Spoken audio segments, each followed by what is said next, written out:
I'm supposed to move to the other aisle, so I'll get there. But I really do appreciate you being here and taking time out of your busy schedule to get started with the senior class of 2024. So if you want to give yourselves a round of applause, go right ahead.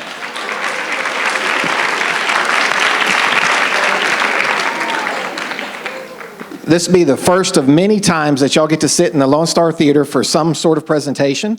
But we're hopeful that tonight will just be informative. And tonight we're focusing all on scheduling and registration process.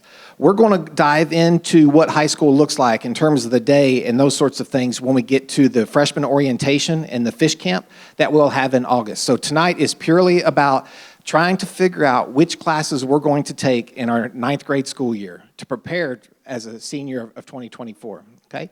So before I have to send some folks on their way, I want to introduce the department chairs that we have here with us tonight and a few of the teachers that are also here.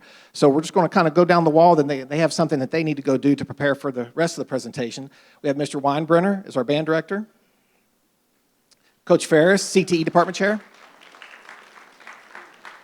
Mr. Lindeman is our science department chair. Coach Hall is our math department chair. Ms. Soderstrom is an assistant principal. Ms. Huey is our electives department chair. She teaches Spanish. Mr. Biggers is the social studies department chair. Mr. Warren is the English department chair. Ms. Grogan is the L through Z counselor. Ms. Phillips is the A through K counselor. Mr. Wilkes is the L through Z assistant principal. So I'm going to go ahead and let y'all go upstairs. Unless one of y'all want to lead the presentation, I'm fine with that as well. No? Okay.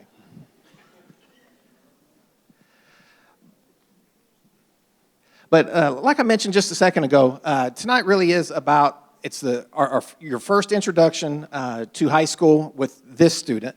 How many of you have had a student go through Wimberley High School currently or in the past? If you don't mind raising your hand. All right, so I might call on some of y'all to do this presentation as well throughout the night, so mental notes. Again, I appreciate you coming in and getting an introduction to the scheduling and registration process. I'm going to quickly go over the information that your students are going to have to choose from next week when we sign up for our class meetings. I'm really excited about the fact that our CTE department is hosting a career fair for your 8th grade students on Monday afternoon, the day before they go into these registration meetings on Tuesday and Wednesday of next week. So the students are going to get a chance to look at all of these endorsements that we're about to talk about and then kind of have an idea to go ahead and start figuring out, maybe that's the class that I want to take. Maybe this is what I want to do when I grow up, which we anticipate will change a minimum of 5 to 10 times before they leave tonight. So everything that we do next week is not going to be written in stone. Everything can be discussed, everything can be looked at, and we're going to look at all options to help them be comfortable with the classes that they're taking at Wimberley High School. And in the grand scheme of things, it'll make more sense here in a little bit. They're really, the one choice that they have to focus on, or the biggest choice, is the endorsement path that they're going to pursue. Everything else, all students are going to have to take a math class, science class, social studies class, English. We have a few electives that they have to take to graduate, like speech and health, and have to have a PE credit. All those things are going to be there, and potentially at different levels, but we'll get into all of that as well. So again, I really appreciate you being here. We're going to go ahead and get started. Really only plan on keeping you in here until right at 6 o'clock, and then we'll have some registration things that we need to do, signing up-wise. And then we're going to meet with every one of you. You'll sign up for a time that we'll meet with each parent individually and their student either Tuesday or Wednesday of next week. And we'll be able to answer questions. We'll have one-on-one conversations and discussions as to what types of things that they want to explore. So we will have time for questions and things, but we're going to hold those to when we can just sit down with you individually, okay? I do appreciate that. So in the state of Texas, there are 3 graduation programs. You have the foundation graduation program, which is 22 credits. This one's in red because this is where many of our students graduate. The foundation with an endorsement, that is the Wimberley ISD 4x4. 4x4 is not, that references specifically 4 math classes, 4 social studies classes, 4 English classes, and 4 science classes when they graduate high school. All right? And that does not count what they do in junior high leading up to that. So, a student that's sitting in Algebra 1 right now will actually graduate with a minimum of 5 math credits. Okay? So just some things to think about. Sometimes students are really into heavy in science, or they're a STEM student, and they might take 2 science classes in their sophomore year, then they would graduate with 5 science credits as well. So, and then a lot of our students also will graduate foundation graduation program with an endorsement at the distinguished level of achievement. So honestly, this is more of our students graduate at this level than the other 2. The difference between the distinguished graduate and the foundation with an endorsement is that they've taken Algebra 2. And most of our students take Algebra 2 before they graduate high school. So I already mentioned the 4x4 at 26 credits. So what that means, English, 4 credits. English 1, 2, 3, and 4. Math, all students have to take at least minimally Algebra 1 and Geometry, and then 2 advanced math classes. Like I mentioned, if they're taking Algebra 1 currently, they'll graduate with 5 math credits. A minimum of 4 science credits, 1 each year that they're in high school. Biology, chemistry, physics, and 1 advanced science. Social studies, 4 credits. World geography, world history, U.S. history, government and economics. This will actually be a change for the students. If you've had a high school student already go through Wimberley, we are changing the sequence of world history and U.S. history, so please be aware of that. But it won't affect your students as incoming 9th graders, though. They'll all be in geography next year.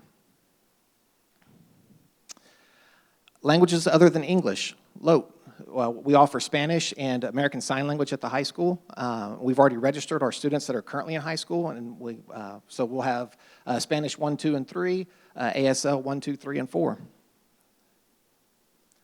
Then they also have to have a PE credit, a fine arts credit, before they graduate, and 4 endorsement credits. The endorsements are the elective classes that they're taking, or the endorsement path in which they are interested in pursuing.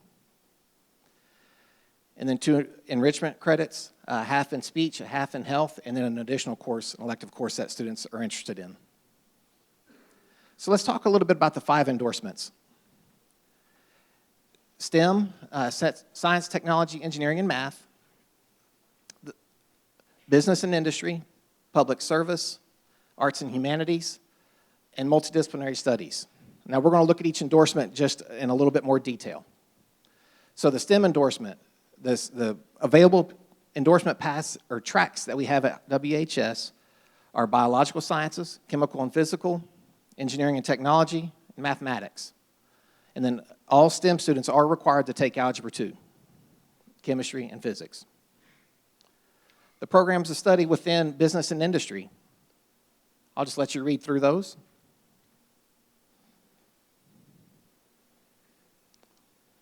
There are a lot of opportunities in business and industry.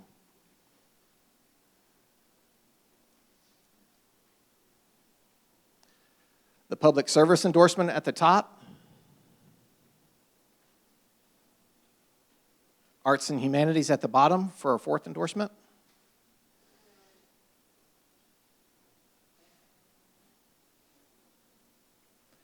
And then multidisciplinary. Multidisciplinary is not just for the student this is not an undecided category, if you will, okay? It can become that if we look at multiple endorsement tracks before we graduate, it can turn into that. But most students will fall into that if they decide not to pursue a particular endorsement or career track. But the course credits and things are all the same for a multidisciplinary student as they would be for anyone graduating on the foundation program with an endorsement. But it is an option. But we do want to talk a little bit about getting into college, because that's one of the things that students like to think about in their freshman year, and what begin those conversations in terms of what they want to be when they grow up, if you will. So to get into college, a student must graduate at the distinguished level of achievement to be eligible for automatic admission. So that's just for automatic admission. That does not mean that there are not other options if you're not in that situation. At a Texas university or a college, the top 10% rule. So at basically all Texas public universities, if you're within the top 10% of your graduating class, you have automatic admission. with the exception of UT. UT's number changes. This last year was at the top 6% of the class. But everybody else is at top 10%. A student who is not eligible for automatic admission still can apply to any college or university that they want based on their completion of the foundation graduation program. It just won't be an automatic admission. So depending on the extracurricular activities that they're in, their grades, how they do on the SAT, ACT, still very much a possibility. And we will have those conversations we will have them well before your senior year. Hopefully we'll be having those conversations in your freshman year, in your sophomore year, in your junior year, helping you make decisions as to which colleges you want to apply for, which scholarships you want to apply for, and we'll look at all those options with you and your student at any time. And there's also trade school, there's community college, there's junior college, lots of opportunities, military. We're going anything that a student might be interested in, we're going to help them pursue that avenue. So y'all will be the first class that is looking at a different calculation for your GPA, or not the calculation is the same, but which courses count towards that calculation are a little bit different. So if you have a student that's currently in high school, you are still on the old plan, okay? We cannot change a plan after a student has entered high school. So y'all will be the first group with the seniors of 2024 that have some additional courses built into the GPA calculation, okay? And I didn't put them in red on here, but they are in red in your course book that's posted online if you want to look at the differences if you have a current high school student versus your incoming high school student. And the course books are posted online, and we'll show you where those are at. Also, if not tonight, then they're on the high school website under academics. But so out of English language arts, all those courses count towards the GPA. Then you can see in mathematics which courses count towards the GPA, social studies, and science. I think the next slide is going to talk to us about the weight. Yes. So grade level work versus academic advanced coursework. The pace, you have honors classes in the junior high, and this won't be a change for you necessarily because that's what you're used to at junior high. Pre-AP, if you have students that are currently involved in that program, we're going to take a break from pre-AP and refer to those classes as honors, but they're still at the 5-point weight as a pre-AP course would be. College Board has changed some things on how they structure and organize their curriculums, so we've had to make some adjustments to be able to continue that with our current setting. So grade level course, on grade level course is a 4.0 class, an honors course is a 5.0 class, and the AP and the dual credit courses are 6.0 classes in terms of the GPA calculation. So when you look at that information compared to the courses that count towards the GPA calculation, then you can make some decisions based on which courses are where you want to challenge yourself with your academics. I know we're talking about a lot of things, and we're putting a lot of things down the road in terms of college, in terms of GPA. It all starts next week when we register, though, for that freshman school year, okay? In your first year in high school as a senior of 2024. All students are going to take an English 1 course. It can be English 1 or English 1 honors. All students are going to sign up for a math course. If they're currently in Algebra 1, they'll go to geometry. If they're in 8th grade math, they'll go to Algebra 1. Potentially a strategic learning and math class, depending on world geography or world geography honors, biology honors, or integrated physics and chemistry. IPC comes into effect depending on the endorsement track that you pass. Some endorsements encourage you to take IPC first. Some encourage you to take biology first, just depending on your endorsement track. The little star or the asterisk outside those courses are classes that have an end-of-course exam at the end of the year, the STAR test, basically.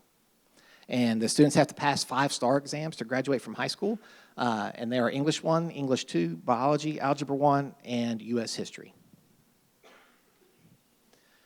The additional 9th grade courses, because we have 8 periods at the high school.